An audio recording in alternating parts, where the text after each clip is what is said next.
wabarakatuh. Salam sehat dan bahagia. Saya Asnawati, calon guru penggerak angkatan 7 dari SMP Negeri 1 Atap Jaya Bakti, Kabupaten Indragiri Hilir, Provinsi Riau. Di sini saya akan menyampaikan kegiatan aksi nyata saya pada modul 1.4 Budaya Positif. Yang melatar belakangi kegiatan aksi nyata saya ini adalah menurut Ki Hajar Dewantara, pendidikan adalah upaya untuk memajukan bertumbuhnya pendidikan budi pekerti, pikiran, serta tubuh anak. Ki Hajar Dewantara meyakini bahwa untuk menciptakan manusia yang beradab, maka pendidikan merupakan kunci utamanya. Sekolah merupakan lembaga yang memiliki peran penting dalam membentuk dan menciptakan manusia yang beradab dan berkarakter. Maka dari itu, budaya positif harus dikembangkan di sekolah. Tujuan penerapan budaya positif ini tentunya adalah menjadikan murid tumbuh dengan pembiasaan yang baik dan berbudi pekerti luhur. Sebagai pendidik, kita harus merancang strategi penerapan budaya positif untuk menciptakan murid yang memiliki karakter positif sesuai dengan profil pelajar Pancasila. Melalui kegiatan aksi nyata saya ini, saya berharap disiplin positif dapat tumbuh dan berkembang di sekolah saya.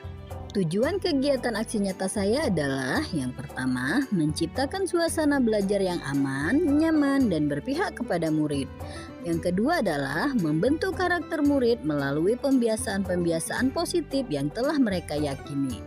Yang ketiga adalah berbagi pengalaman dan pengetahuan dengan rekan guru yang lain terkait materi budaya positif. Yang keempat adalah memberikan contoh positif bagi rekan guru yang lain dalam menciptakan budaya positif di sekolah. Tolak ukur kegiatan aksi nyata saya adalah yang pertama, terciptanya suasana belajar yang aman, nyaman, dan berpihak kepada murid. Yang kedua adalah terbentuknya karakter murid melalui pembiasaan-pembiasaan positif yang telah mereka yakini. Yang ketiga adalah terjalinnya kerjasama positif antar guru dalam menciptakan budaya positif di sekolah. Lini masa tindakan yang dilakukan adalah yang pertama, merancang aksi nyata yang dilakukan, kemudian menyampaikan hasil rancangan tersebut kepada kepala sekolah dan rekan guru. Yang kedua adalah mensosialisasikan tentang budaya positif kepada rekan guru di sekolah.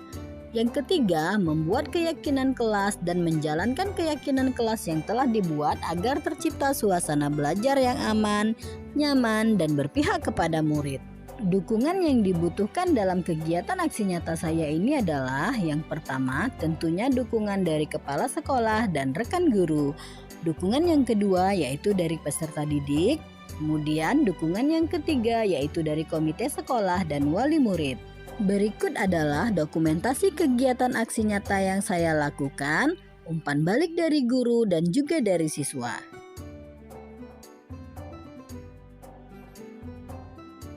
Bismillahirrahmanirrahim. Assalamualaikum warahmatullahi wabarakatuh. Alhamdulillahirrahmanirrahim. Assalatu wassalamu ala asyrafil anbiya'i wal mursalin sayyidina wa maulana Muhammadin wa ala alihi wa ashabihi Rasulillah ajma'in. Puji syukur kehadirat Allah Subhanahu wa taala, hari ini kita masih diberikan kesempatan untuk melaksanakan aktivitas sehari-hari. Salawat serta salam semoga selalu tercurah kepada Nabi Muhammad sallallahu alaihi wasallam dengan ucapan Allahumma shalli ala sayyidina Muhammad wa ala ali sayyidina Muhammad. Yang kami hormati Kepala Sekolah SMPN 1 Atap Jaya Bakti beserta seluruh majelis guru yang hadir pada hari ini, yaitu kegiatan aksi nyata program guru penggerak pada modul 1.4 budaya positif yang akan diberikan materinya oleh Ibu Asnawati SPD. Semoga kegiatan ini bisa berjalan dengan baik, lancar, dan membawa berkah bagi kita semua.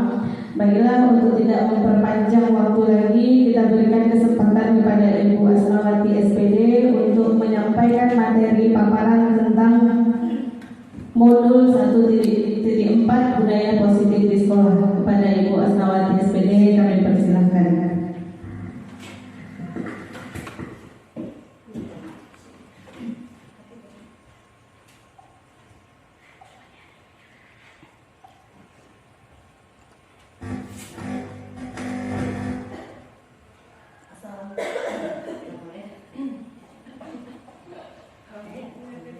Assalamualaikum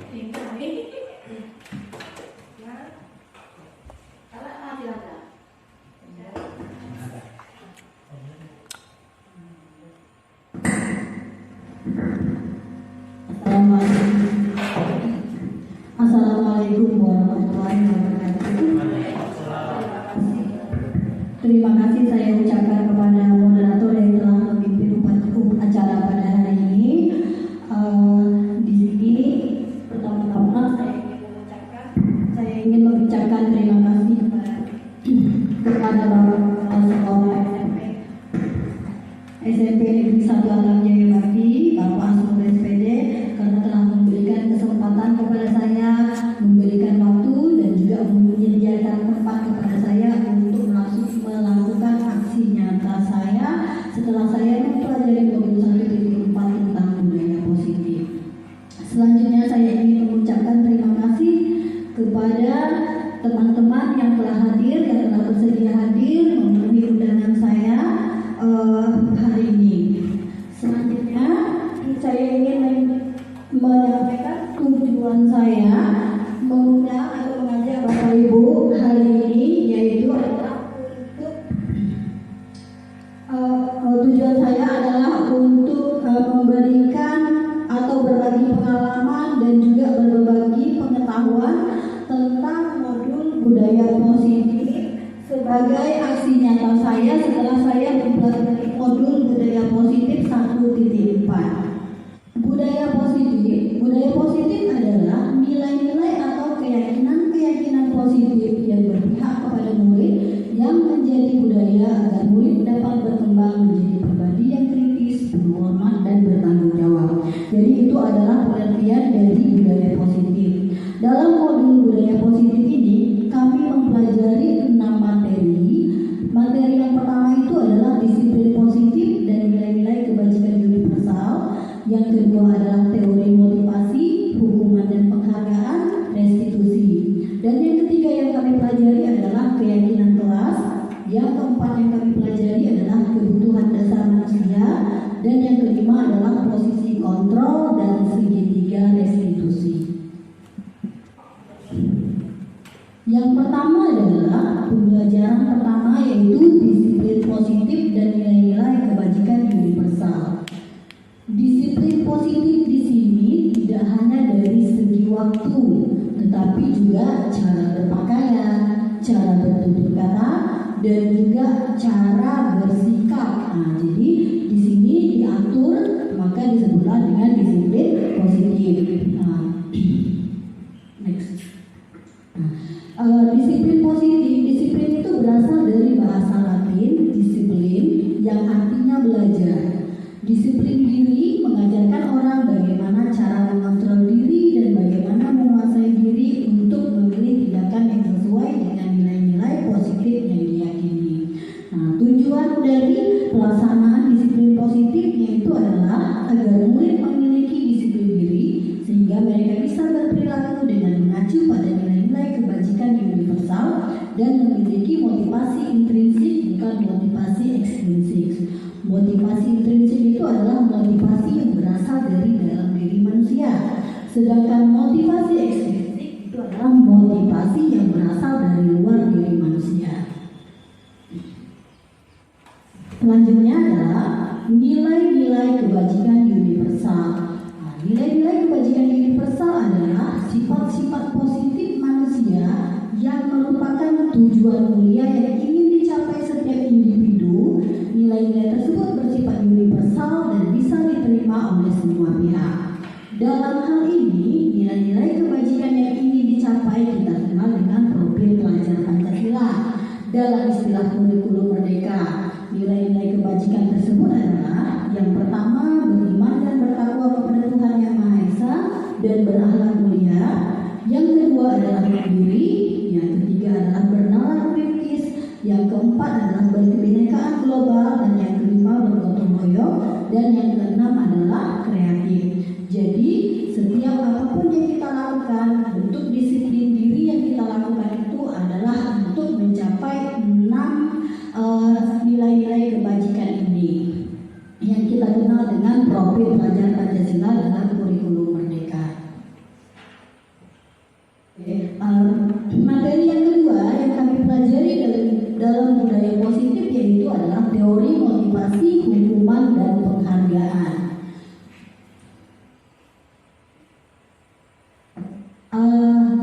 Menurut Dia Nicholson, ada 3 motivasi yang mendasari perilaku manusia. Yang pertama itu untuk menghindari ketidaknyamanan atau hukuman. Yang kedua untuk mendapatkan imbalan atau penghargaan dari orang lain. Dan yang ketiga untuk menjadi orang yang mereka inginkan dan menghargai diri sendiri dengan nilai-nilai yang kita percayai. Dari ketiga motivasi ini, motivasi yang pertama dan yang kedua itu adalah motivasi yang berasal dari luar diri manusia. Sedangkan motivasi yang ketiga itu adalah motivasi yang berasal dari dalam diri manusia. Jadi tujuan disiplin positif itu adalah untuk menumbuhkan motivasi dari dalam diri murid. Jadi setiap perilaku atau tindakan yang dilakukan oleh siswa tersebut motivasinya adalah mereka ingin menghargai diri sendiri dan nilai-nilai yang mereka percayai. Jadi tindakan yang mereka lakukan itu tidak hanya untuk menghindari ketidaknyamanan ataupun untuk mendapatkan imbalan, tetapi dia ingin menghargai diri dia sendiri dan juga ingin menghargai nilai-nilai yang mereka percayai. Nah, selanjutnya adalah hukuman dan penghargaan. Hukuman dan penghargaan ini adalah salah satu bentuk disiplin negatif. Mengapa saya mengatakan ini adalah salah satu bentuk disiplin negatif? Karena banyak dampak negatif yang ditimbulkan dari penggunaan hukuman dan penghargaan. Antara lain, yang pertama itu adalah hukuman dapat menimbulkan dendam, sakit hati, dan rasa malu. Kemudian yang kedua, penghargaan itu tidak efektif karena setiap siswa atau peserta didik itu melakukan tindakan, dia akan mengharapkan imbalan. Kemudian yang ketiga, penghargaan itu bisa merusak hubungan. Misalnya ada si A mendapatkan hadiah dan si B tidak mendapatkan hadiah, maka dia merasa iri, dan rasa iri itu akan berakibat merusak hubungan pertemanan. Kemudian lagi penghargaan menghukum. Penghargaan menghukum maksudnya adalah mungkin aja si A tadi mendapatkan hadiah dan si B juga tidak mendapatkan hadiah, maka si B akan merasa kecil hati dan merasakan kalau dia itu seperti dihukum. Kemudian yang kelima itu adalah penghargaan bisa mematikan kreativitas, karena siswa beranggapan pasti si A yang dapat penghargaan. Tak perlulah kita buat bagus-bagus. Kenapa? Karena kita tak dapat hadiah, pasti si A lagi. Jadi siswa itu tidak termotivasi untuk melakukan sesuatu yang lebih baik lagi. Oke, kemudian yang ini adalah restitusi. Restitusi ini adalah proses menciptakan kondisi bagi murid untuk memperbaiki kesalahan mereka sehingga mereka bisa kembali pada kelompok mereka dengan karakter yang lebih kuat. Restitusi mengajarkan murid untuk mencari solusi atas masalah yang ditimbulkan oleh mereka, membantu murid berpikir menjadi orang yang lebih baik dan bagaimana mereka harus memperlakukan orang lain. Nah, jadi restitusi ini dia menciptakan kondisi bagi murid untuk memperbaiki kesalahan mereka. Jadi dia tidak hanya fokus pada kesalahan, tetapi bagaimana cara murid tersebut menyelesaikan masalah yang telah mereka buat. Nah, dalam era pendidikan sekarang, restitusi ini sangat dianjurkan untuk diterapkan dalam menangani setiap permasalahan yang dilakukan oleh anak. Tujuan dari restitusi ini adalah agar anak lebih bertanggung jawab atas apa yang telah mereka lakukan.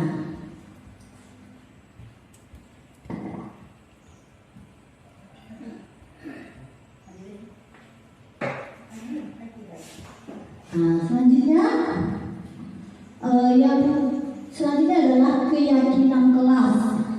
Pembelajaran ketiga dari modul budaya positif yang kami pelajari adalah keyakinan kelas. Keyakinan kelas adalah sesuatu yang diyakini bersama dan berasal dari penyatuan pikiran untuk menjadi nilai-nilai kebaikan di kelas. Jadi keyakinan kelas ini dibuat oleh seluruh anggota kelas, itu siswa ya. Kemudian ini berembuk, setelah berembuk maka nanti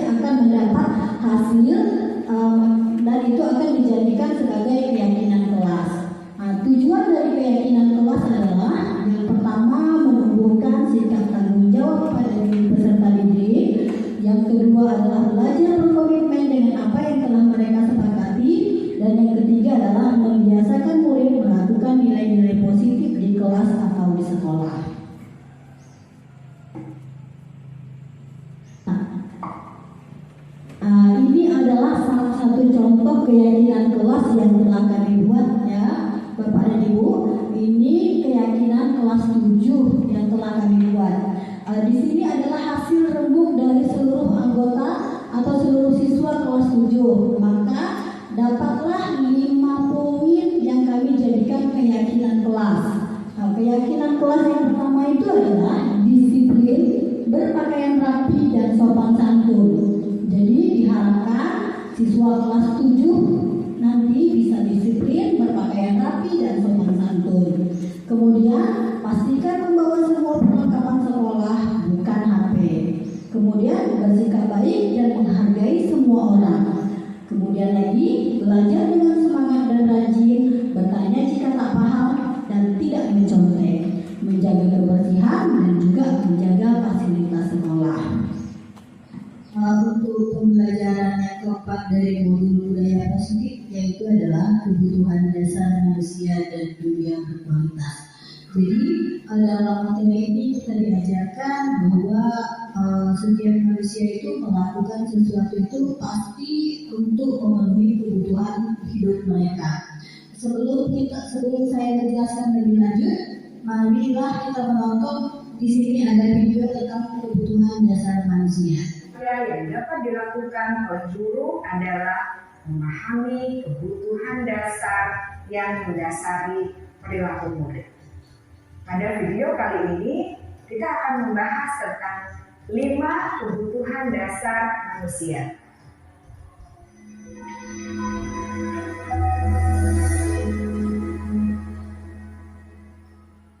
Ki Hajar Dewantara dalam salah satu kutipannya menyatakan, kita ambil contoh perbandingannya dengan hidup tumbuh-tumbuhan. Seorang petani dalam hakikatnya sama kewajibannya dengan seorang pendidik yang menanam padi misalnya. Hanya dapat menuntun tumbuhnya padi. Ia dapat memperbaiki kondisi tanah, memelihara tanaman padi, memberi pupuk dan air, membasmi ulat-ulat atau jamur-jamur yang mengganggu hidup tanaman padi, dan lain sebagainya. Ketika guru memahami kebutuhan apa yang mendasari perilaku murid, dan guru berusaha menuntun dan mendukung murid dalam memenuhi kebutuhannya secara positif, pada hakikatnya guru tersebut ibarat seorang petani yang sedang berusaha memahami kebutuhan masing-masing tanaman. Dan ia berusaha memenuhi kebutuhan tanaman tersebut agar dapat tumbuh dengan subur dan maksimal. Dr. William Glasser, seorang psikiater dari Amerika Serikat, menyatakan bahwa seluruh tindakan manusia memiliki tujuan tertentu, yaitu memenuhi kebutuhan dasarnya. Ketika kelima kebutuhan dasar telah terpenuhi secara memadai, maka murid akan tumbuh dengan seimbang dan bahagia. Sebaliknya, ketika kebutuhan dasar tidak terpenuhi dengan baik, maka seseorang akan mengalami emosi negatif seperti bosan, sedih, dan kecewa. Bahkan mereka dapat melakukan perbuatan yang bertentangan dengan nilai-nilai kebajikan atau melanggar peraturan. Dengan kata lain, perilaku buruk seseorang biasanya adalah respons dari kebutuhan yang tidak terpenuhi. Namun, mereka tidak tahu cara untuk menyampaikannya. Ada 5 kebutuhan dasar manusia menurut Dr. William Glasser, yaitu yang pertama, kebutuhan untuk bertahan hidup atau survival. Yang kedua, kebutuhan untuk merasa diterima atau love and belonging. Yang ketiga, kebutuhan akan kebebasan atau freedom. Yang keempat, kebutuhan akan kesenangan atau fun. Dan yang kelima, kebutuhan akan penguasaan atau power.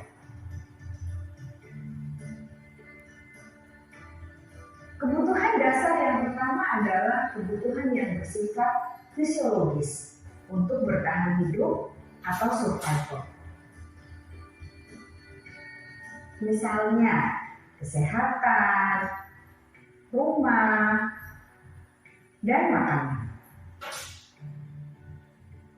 Kebutuhan biologis sebagai bagian dari proses reproduksi termasuk kebutuhan untuk tetap bertahan hidup. Kebutuhan untuk merasa aman juga termasuk dalam kebutuhan ini.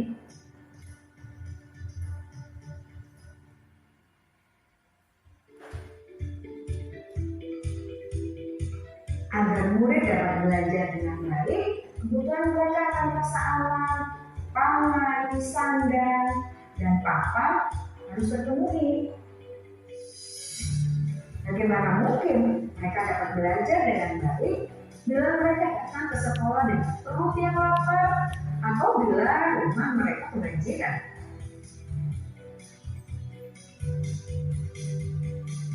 Setelah kita mengetahui kebutuhan pertama yang sebagian besar bersifat fisiologis, mari kita lihat kebutuhan kedua sampai kelima yang semuanya berhubungan dengan psikologis.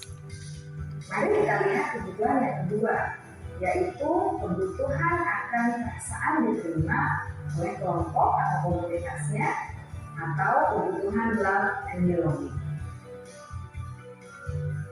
Kebutuhan ini meliputi keinginan untuk tetap terhubung dengan orang lain seperti teman, keluarga, teman kerja, dan kelompok di mana kita tergabung.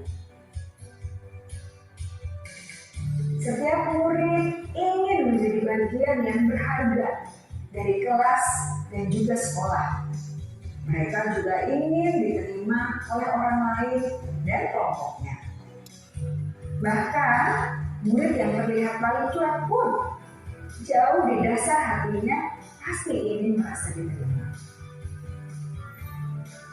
Sebagai guru, seharusnya kita dapat menerima murid kita apa adanya, sesuai dengan kodratnya. Karena setiap murid adalah unik.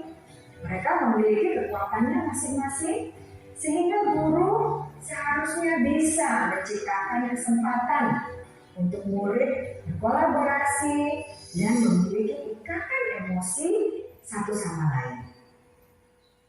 Murid-murid yang memiliki kebutuhan yang besar untuk merasa diterima, biasanya mereka belajar karena suka pada gurunya, dan mereka juga suka bekerja dalam kelompok.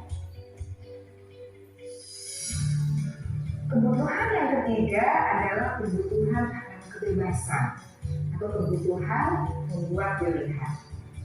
Murid harus diberi kesempatan untuk membuat pilihan dan bertanggung jawab atas pilihan yang mereka telah ambil. Memberi mereka kebebasan bukan berarti membiarkan mereka melakukan apa saja yang mereka mau, melainkan lebih memberi mereka kesempatan untuk membuat pilihan, menyuarakan pendapat mereka dengan percaya diri, dan memberi mereka kesempatan untuk mencoba hal yang baru. Pembelajaran dengan metode yang beragam dan menarik juga akan memenuhi kebutuhan murid tentang kebebasan ini.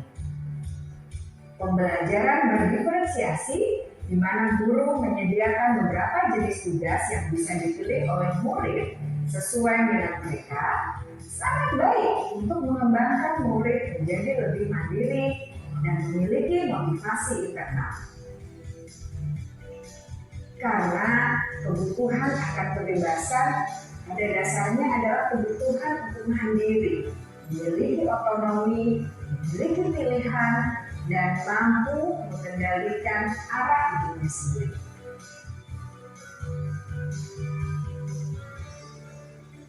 Kebutuhan yang keempat adalah kebutuhan akan kesenangan.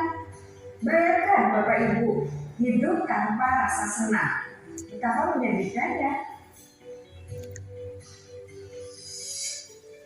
Glasser menghubungkan kebutuhan akan kesenangan dengan belajar. Jangan sepelekan kebutuhan murid untuk merasa senang di kelas. Sebagai guru, jangan ragu-ragu untuk dengan sengaja memasukkan kegiatan yang menyenangkan dalam kelas. Murid-murid dengan kebutuhan dasar kesenangan yang tinggi ingin menikmati apa yang mereka lakukan. Mereka juga konsentrasi tinggi saat mengerjakan hal-hal yang disenangi.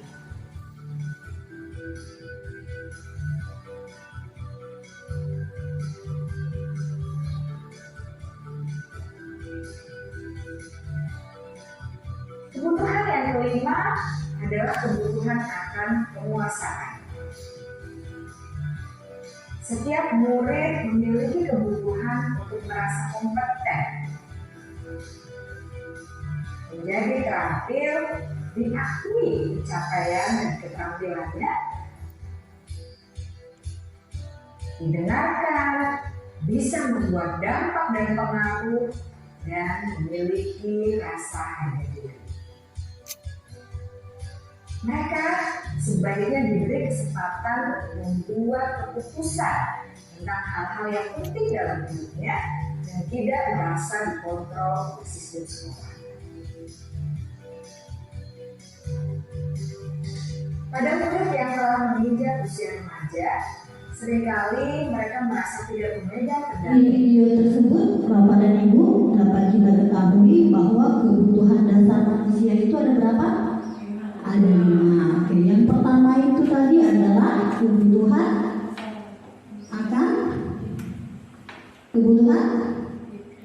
hidup atau kebutuhan untuk bertahan hidup atau survival. Nah, kemudian yang kedua adalah kebutuhan untuk diterima, kebutuhan untuk kebebasan, dan yang keempat adalah kebutuhan untuk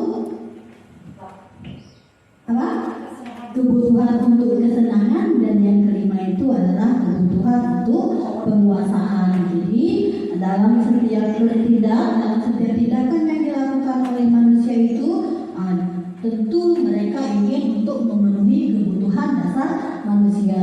Jadi jika ada anak yang berperilaku negatif, pasti ada salah satu 5 dari kebutuhan dasar ini yang tidak dipenuhi. Jadi tugas guru di situ adalah mencari tahu apa kebutuhan dasar yang tidak dipenuhi tersebut dan mencari solusinya, bagaimana menyelesaikan masalah tersebut.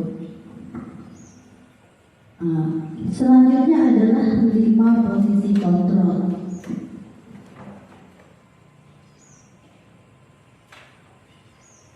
Nah, dari video yang sudah kita tonton tadi, ada 5 posisi kontrol yang harus diketahui oleh guru. Nah, di manakah posisi kontrol kita berada? Sebagai guru, di manakah posisi kita sebagai guru dalam mendisiplinkan murid? Di mana? Nah, di mana Bapak dan Ibu? Sebagai apa? Posisi sebagai? Oke, kalau saya jujur saja Bapak dan Ibu, sebelum saya mempelajari modul ini, posisi saya sebagai guru, posisi kontrol saya sebagai guru itu adalah sebagai posisi penghukum dan sebagai teman. Setelah saya mempelajari modul ini, ternyata posisi penghukum itu tidak baik karena di situ membentuk disiplin negatif. Jadi kalau bisa untuk posisi kontrol penghukum dan posisi kontrol pembuat rasa bersalah itu tidak perlu kita buat lagi. Jadi kita posisikan diri kita itu sebagai teman, sebagai pemantau, atau sebagai manajer. Yang paling bagus itu sebagai manajer.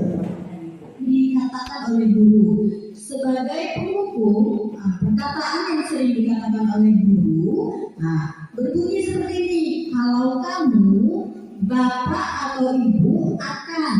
Biasanya dia mengatakan ini dengan nada yang agak keras atau nada yang tinggi ya Bu. Kemudian lagi posisi perkataan yang kedua, guru sebagai pembuat rasa bersalah. Biasanya posisi guru pembuat rasa bersalah di sini dia sering mengatakan seperti ini Bapak Ibu. Bapak Ibu kecewa sama kamu. Kalau orang tua kamu tahu, bagaimana? Seharusnya kamu tahu. Nah, ini adalah biasanya perkataan yang sering dilakukan jika guru memposisikan dirinya sebagai pembuat rasa bersalah. Kemudian, jika guru memposisikan dirinya sebagai teman dalam mendisiplinkan siswa, nah yang sering dikatakan oleh guru tersebut adalah lakukan demi ibu atau bapak guru.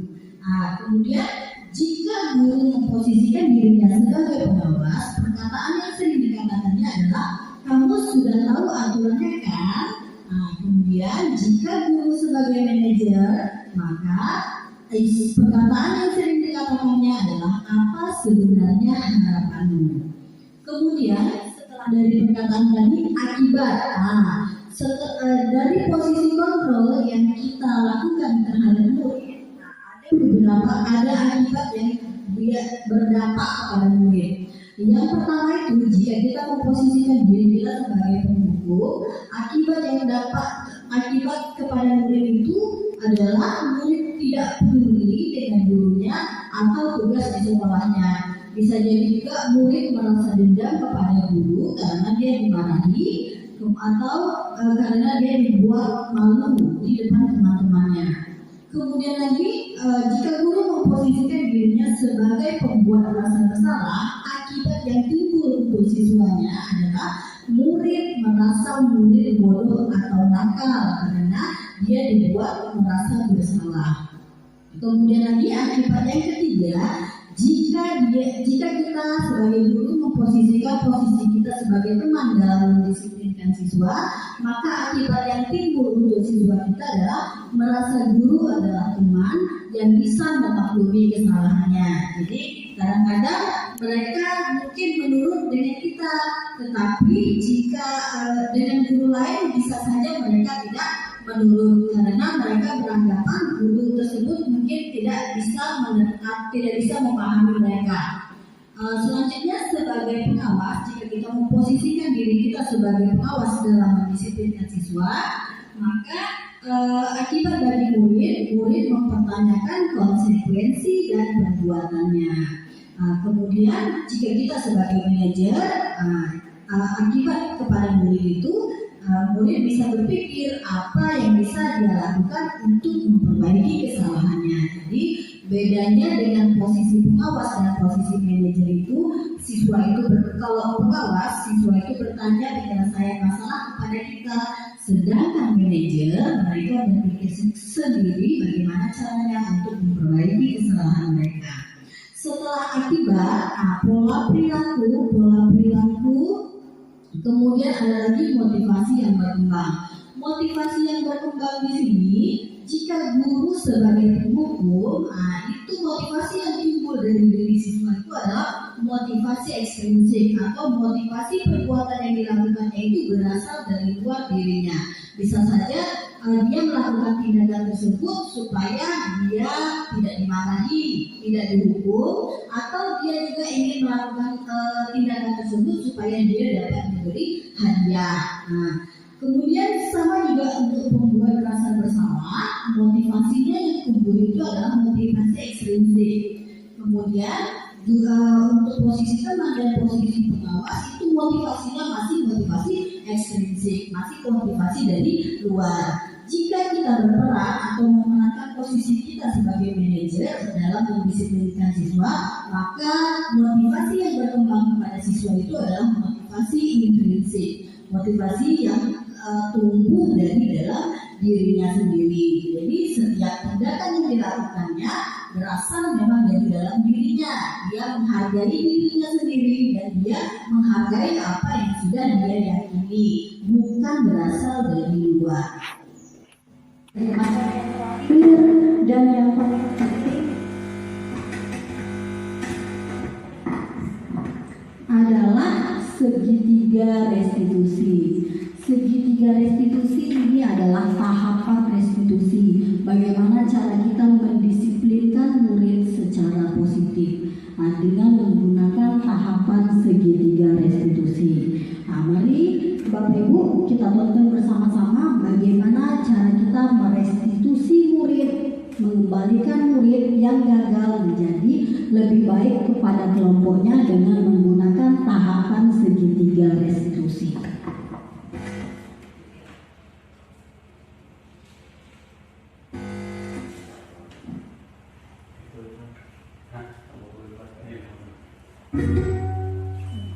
Salam dan bahagia Ibu dan Bapak guru hebat.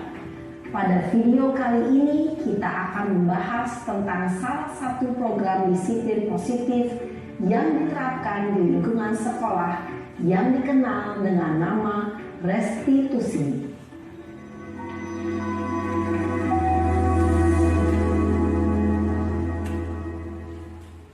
Restitusi dikembangkan oleh pakar pendidikan Diane Gosling, berlandaskan pada teori kontrol Dr. William Glasser. Segitiga restitusi adalah suatu proses dialog yang dijalankan oleh guru atau orang tua agar dapat menghasilkan murid yang mandiri dan bertanggung jawab.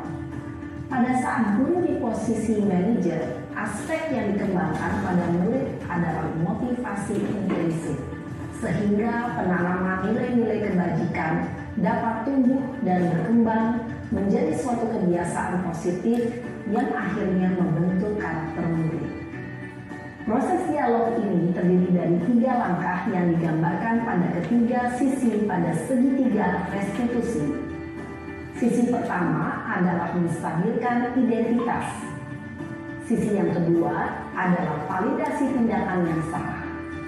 Dan sisi yang ketiga adalah menanyakan keyakinan. Ibu dan Bapak guru. Oke, jadi tadi tahapan restitusi ada berapa Bapak dan Ibu? Ada 3. Oke, tahapan yang pertama kita sebut dengan menstabilkan identitas. Oke, nah, menstabilkan identitas. Jadi pada tahapan ini kita menstabilkan emosi siswa, Bapak Ibu. Misalnya dia membuat kesalahan, kita tidak harus langsung mengatakan kalau dia salah, tetapi kita menstabilkan dulu emosi dia. Kemudian tahapan yang kedua adalah validasi tindakan yang salah. Setelah identitas sudah stabil, baru kita lanjutkan dengan tahapan yang kedua, tahapan segitiga restitusi yang kedua, yaitu memvalidasi tindakan yang salah. Jadi pada tahapan ini kita menanyakan apa kesalahan yang sudah kamu buat. Ini dia. Kemudian setelah kita tahu apa kesalahan yang sudah kita buat, kemudian kita tanyakan mengapa kamu melakukan kesalahan tersebut. Setelah tahu apa alasannya, baru kita menanyakan keyakinan. Ini dia. Menanyakan keyakinan ini kita menanyakan apa yang bisa dia lakukan untuk memperbaiki kesalahan yang telah dibuatnya tadi. Pada posisi kontrol tadi, pada posisi manajer, kita sudah melihat di situ ada restitusi dan Ibu tadi sudah melaksanakan kegiatan segitiga restitusi. Jadi dalam segitiga restitusi itu ada 3 kegiatan. Yang pertama adalah menstabilkan identitas, validasi tindakan yang salah, dan yang ketiga ini adalah menanyakan keyakinan. Jadi restitusi ini diharapkan siswa mampu memotivasi dirinya untuk melakukan sesuatu itu memang meresap dalam dirinya. Adalah menanyakan keyakinan. Ibu dan Bapak guru, berikut ini akan ditunjukkan bagaimana seorang guru berada dalam posisi manajer menggunakan penerapan segitiga restitusi.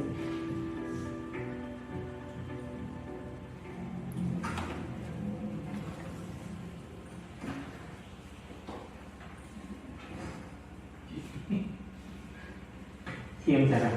Siang Pak. Sudah lama nggak ketemu Sarah. Kenapa hari ini ada di sini? Kesel Pak, kesel banget. Masa aku dikatain tukang fitnah Pak? Ya aku marah lah. Aku balik katain mereka di depan kelas. Kesel banget. Oh begitu. Ya pasti kamu marah dan kesal. Bapak juga akan marah apabila ada yang menuduh Bapak seperti itu. Kemudian pada saat itu kamu mau melakukan apa? Ya saya langsung ngatain Eka lah Pak. Kesel banget. Saya bentak-bentak dia depan teman-teman lain. Oh begitu. Pasti kamu melakukan seperti itu karena suatu alasan tertentu, bukan? Iyalah, masa saya diam saja Pak? Ya saya bela diri lah. Masa saya dituduh tukang fitnah? Ya wajar lah. Mempertahankan harga diri itu sesuatu yang penting buat kamu. Untung kamu tidak bertindak lebih gegabah lagi, hanya membentak-bentak. Iya Pak. Untung saya masih bersabar dan hanya membentak saja. Sudah gemes padahal. Saya pasti bela diri lah. Ya pasti ya. Tapi kamu memilih untuk tetap bertahan dan bersabar. Kamu memilih untuk tidak berbuat lebih parah lagi, bukan? Iya. Nah, sekarang coba kita lihat lagi tindakan kamu yang bentak-bentak Eka di kelas. Tindakan kamu itu kira-kira sesuai dengan keyakinan kelas atau prinsip kamu tidak? Enggak lah Pak. Capek Pak jadi pemarah. Jadi keyakinan atau prinsip mana yang kurang sesuai dengan keinginan kamu? Ya, saya sebenarnya sangat menghargai orang lain. Mungkin saat itu saya menjadi emosi, jadi tidak menunjukkan sikap itu. Kamu meyakini tidak? Menghargai orang lain itu penting buat kamu. Yakinlah Pak. Iya, setuju. Kita harus saling menghargai. Namun, ada juga keyakinan yang kita sepakati yang perlu kita jalankan apabila kita sedang marah, bukan? Ya, saya bisa lebih proaktif, mulai dengan diri sendiri. Saya bisa jadi lebih bersabar, mengambil waktu jeda untuk berpikir mau apa selanjutnya. Kira-kira kamu bersedia memperbaiki masalah ini tidak? Bersedia Pak. Kalau kamu memperbaiki masalah ini, kamu akan menjadi orang seperti apa? Saya akan menjadi orang yang bertanggung jawab kali ya Pak. Dan senantiasa proaktif. Iya, menurut kamu bagaimana rasanya menjadi orang seperti itu? Ya nyaman lah, bangga bisa bersabar dan menahan diri. Baiklah kalau begitu. Yuk kita pikirkan bagaimana memperbaiki masalah ini.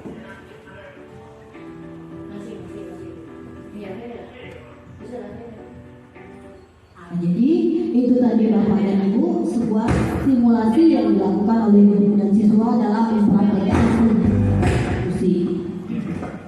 Dalam kegiatan tersebut ada kegiatan memvalidasi kesalahan, kemudian tahapan yang kedua apa tadi Bapak Ibu?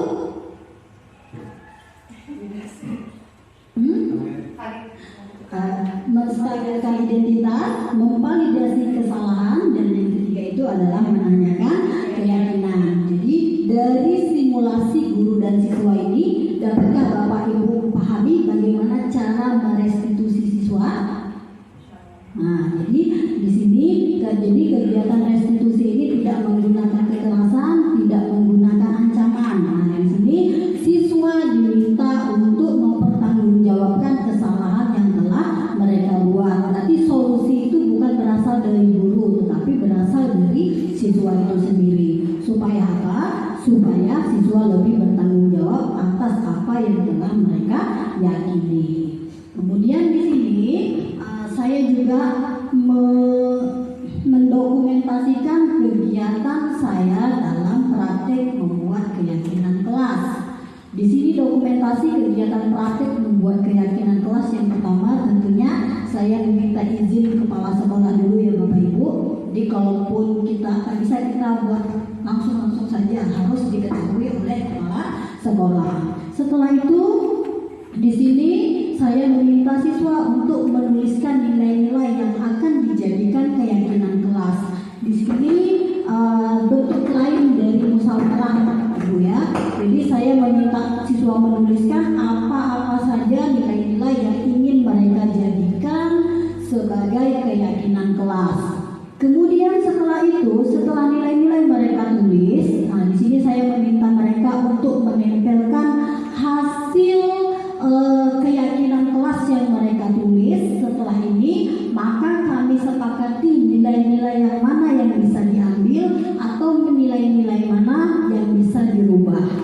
Kemudian di sini setelah disepakati, maka disusunlah menjadi keyakinan kelas siswa kelas 7. Jadi keyakinan kelas siswa kelas 7 ini dibuat dari hasil diskusi atau hasil musyawarah dengan siswa di kelas 7. Nah, ini dia Bapak dan Ibu, hasil praktek membuat keyakinan kelas bersama siswa kelas 7. Saya rasa untuk modul 1.4 budaya positif ini hanya ini yang bisa saya sampaikan. Jika ada pertanyaan dari Bapak dan Ibu disilakan. Mudah-mudahan saya bisa menjawab atau mungkin ada rekan-rekan yang lain yang bisa menjawab atau membantu menjawab. Silakan Bapak dan Ibu jika ada yang ingin bertanya.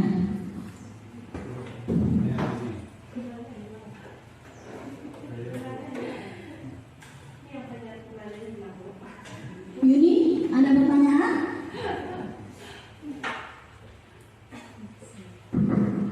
Bismillahirrahmanirrahim. Assalamualaikum warahmatullahi wabarakatuh. Saya ingin bertanya tadi yang manusia ada 5 kebutuhan dasar. Jadi yang pertama itu bertahan hidup.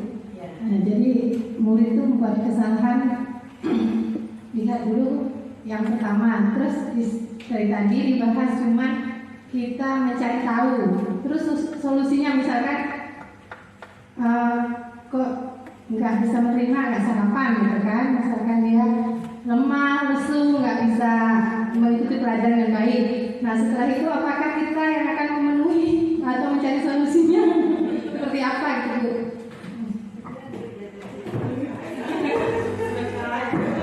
Oke, baik Ibu Yuni, terima kasih atas pertanyaannya.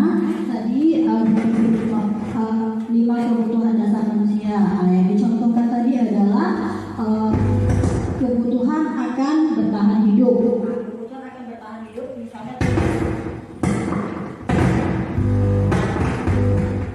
misalnya tadi siswanya mengompas ya Bu ya. Nah, berarti kebutuhan dasar yang tidak terpenuhi itu adalah kebutuhan dasar bertahan hidup. Bagaimana solusinya? Nah, dia tadi tidak sarapan. Nah, bagaimana solusinya? Apakah kita yang harus menyediakan sarapan dia? Kita lihat dulu Bu, siapa tahu dia anak orang kaya. Nah, jadi inilah tadi tujuan tahapan segitiga restitusi. Kita tanyakan alasannya, mengapa dia tidak makan? Apakah dia tidak punya uang? Alasannya dia tidak punya uang. Itu bisa kita lakukan dengan pihak sekolah.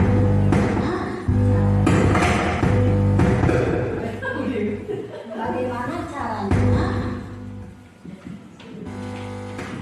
agar permasalahan yang dihadapi oleh siswa tersebut dapat kita selesaikan.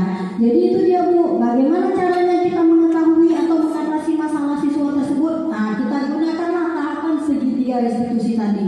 Jadi kita tanyakan dengan dia, apa alasan dia mengompas kawannya? Katanya karena dia lapar Bu, tak ada uang jajan. Mengapa kamu tidak ada uang jajan? Karena tidak dikasih mamanya.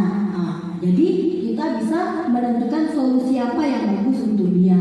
Atau bisa saja, saya tak sempat Bu sarapan tadi di rumah. Berarti kesalahan tidak berasal dari orang tuanya. Berarti kesalahan memang berasal dari dirinya sendiri.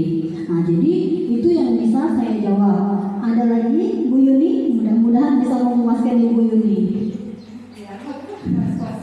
Ada lagi yang bisa, ada lagi yang ingin bertanya? Oke, Ibu Tina. Silakan Ibu Tina.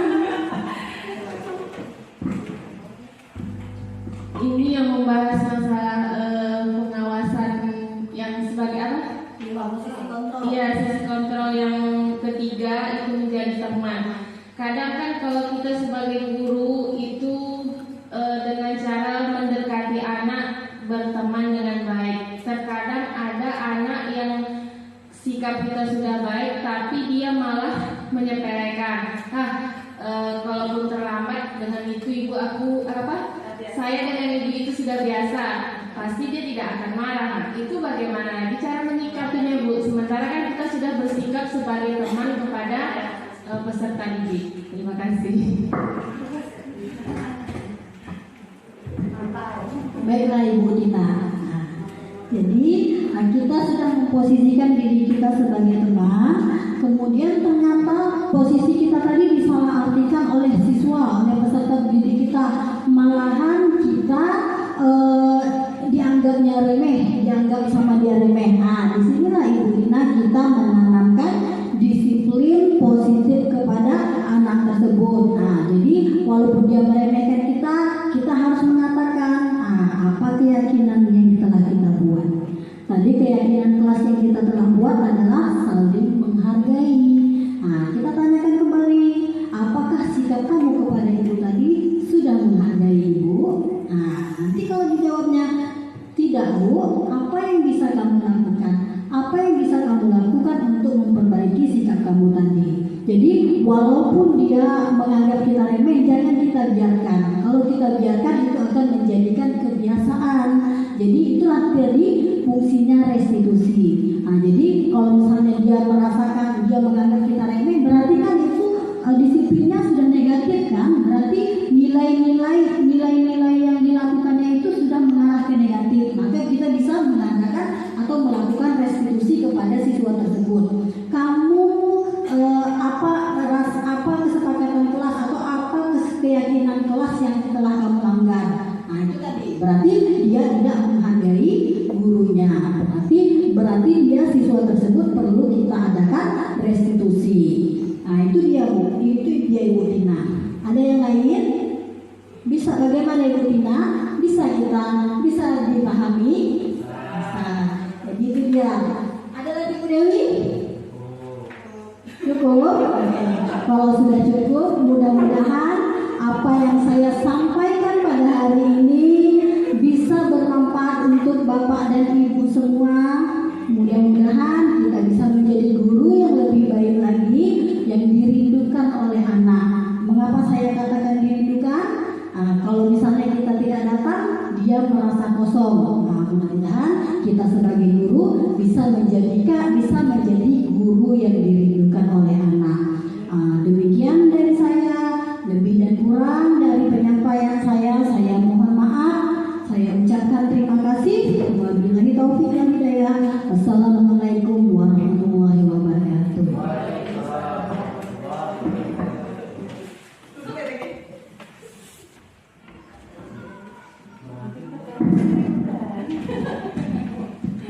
Baiklah, terima kasih kepada Ibu Asnawati SPD yang telah memberikan pencerahan kepada kita Bapak dan Ibu guru yang mungkin ini kegiatan, salah satu kegiatan yang sangat bermanfaat ya Bu Bapak, karena kita itu selain mengajar kita juga butuh upgrade ilmu, upgrade kualitas diri, upgrade kemampuan diri. Ya, salah satu caranya mungkin seperti ini ya. Semoga suatu saat ada lagi kegiatan-kegiatan seperti ini. Ya, kami merasa sangat bermanfaat. Mungkin banyak dari kita yang belum mengetahui apa itu restitusi salah satunya, karena kita tahu selama ini cuma ada reward and punishment, hukuman dan hadiah, tapi ternyata ada restitusi yang mungkin selama ini sudah kita lakukan, hanya tidak tahu istilahnya gitu ya. Terima kasih kepada Ibu Asnawati. Mungkin hanya sampai di sini kegiatan hari ini. Lebih dan kurang kami mohon maaf. Saya selaku moderator menutup acara ini dengan hamdalah dan doa kafaratul majelis. Alhamdulillahirabbil alamin. Subhanakallahumma wa bihamdika asyhadu an la ilaha illa anta astaghfiruka wa atubu ilaik. Assalamualaikum warahmatullahi wabarakatuh. Bismillahirrahmanirrahim. Assalamualaikum warahmatullahi wabarakatuh. Saya Retno Dea Putri, teman sejawat dari Ibu Asnawati SPD yang mengajar di SMP Negeri 1 Atap Jaya Bakti, Kecamatan Enok, yang telah melaksanakan kegiatan aksi nyata calon guru penggerak modul budaya positif sekolah. Yang melalui kegiatan tersebut ada banyak tambahan ilmu yang kami dapatkan dan sudah seharusnya kami terapkan di dunia pendidikan, terutama di tempat kami mengajar. Dalam kegiatan itu kami diberikan informasi atau tambahan ilmu tentang mendisiplinkan siswa. bagaimana mendisiplinkan siswa dan bagaimana disiplin itu muncul dari dalam diri siswa sendiri, bukan motivasi ekstrinsik atau motivasi dari luar diri siswa. Yang sudah seharusnya disiplin di dalam diri siswa itu salah satu faktor yang membuat mereka akan berhasil ke depannya. Selain itu, tambahan ilmu yang kami dapatkan melalui kegiatan ini ialah kami diberikan pencerahan tentang diri sebagai seorang pendidik. Apakah kami ini guru yang pemberi hukuman atau pendidik yang pemberi rasa bersalah, ataukah kami sebagai seorang teman sejawat bagi siswa kami, dan bisa jadi juga kami sebagai pemantau, serta yang lebih idealnya adalah seharusnya guru menjadi seorang manajerial, dan itu semoga bisa diterapkan di sekolah kami dalam hal mendidik siswa. Kemudian selain itu kami juga berharap melalui kegiatan ini ada dampak positif yang akan diberikan melalui kegiatan ini. Salah satunya penerapan guru ideal itu seperti apa. Dan kami berharap kegiatan ini bisa dilanjutkan di masa yang akan datang. Sekian dari saya, terima kasih. Assalamualaikum warahmatullahi wabarakatuh. Bismillahirrahmanirrahim. Assalamualaikum warahmatullahi wabarakatuh. Saya Bu Sri Wahyuni. Saya mengajar di SMP Negeri 1 Atap Jaya Bakti. Alhamdulillah saya bisa mengikuti aksi nyata dari salah satu teman saya mengajar di Guru Negeri 1 Atap Jaya Bakti yang mengadakan aksi nyata modul 1.4. Banyak sekali ilmu yang saya dapatkan. Salah satunya adalah posisi kita jadi seorang guru itu seperti apa. Saya bersyukur sekali bisa mengikuti acara ini karena membantu sekali untuk saya yang masih kurang dalam ilmu pendidikan, yang masih kerepotan gimana caranya memposisikan diri sebagai guru. Terus alhamdulillah bisa mengikuti acara ini, akhirnya berusaha untuk menjadi posisi guru yang lebih baik, bukan sebagai penghukum atau pembuat kesalahan atau sebagai teman. Ternyata idealnya sebagai guru itu kalau bisa menjadi serial. Saya mengajar matematika, jadi nggak begitu paham sama istilah-istilah. Setelah mengikuti pelatihan yang diadakan, aksi nyata yang diadakan oleh Bu Asnawati di sekolah ini, saya merasa kegiatan ini sangat positif sekali dan kalau bisa diadakan lagi sebagai tambahan ilmu kita untuk mendidik anak supaya lebih baik lagi.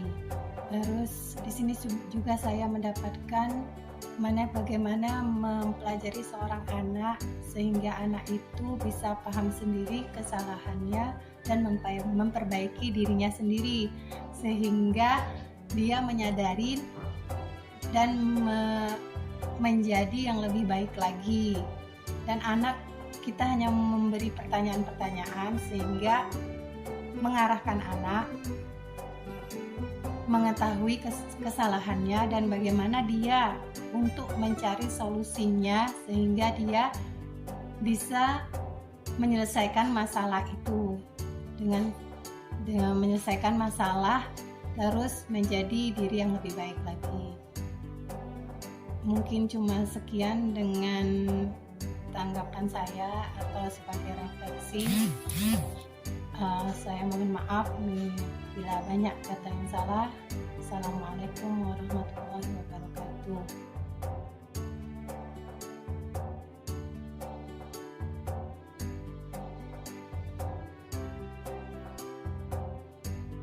Assalamualaikum warahmatullahi wabarakatuh. Perkenalkan, nama saya Dini Fitriani. Saya siswi dari kelas 8 di SMPN 1 Atap Jaya Bakti. Kemarin kami telah membuat keyakinan kelas bersama Ibu Asnawati. Kesepakatan yang dibuat berdasarkan musyawarah oleh seluruh anggota kelas kami. Saya merasa senang, semoga keyakinan kelas yang telah kami buat bersama bisa menumbuhkan disiplin positif untuk kami semua. Terima kasih. Assalamualaikum warahmatullahi wabarakatuh. Assalamualaikum warahmatullahi wabarakatuh. Saya Nada Atila, siswa kelas 7 SMP 1 Atap Jaya Bakti. Saya senang sekali karena kemarin kami telah membuat keyakinan kelas bersama anggota kelas kami. Tujuan dibuatnya keyakinan kelas ini adalah untuk menambahkan budaya positif di kelas. Mudah-mudahan saya dan teman-teman bisa menjalankan keyakinan kelas yang telah kami buat. Terima kasih. Assalamualaikum warahmatullahi wabarakatuh. Refleksi saya terkait kegiatan aksi nyata yang saya lakukan melalui kegiatan 4P. Yang pertama, peristiwa. Aksi nyata ini dilakukan pada bulan Januari.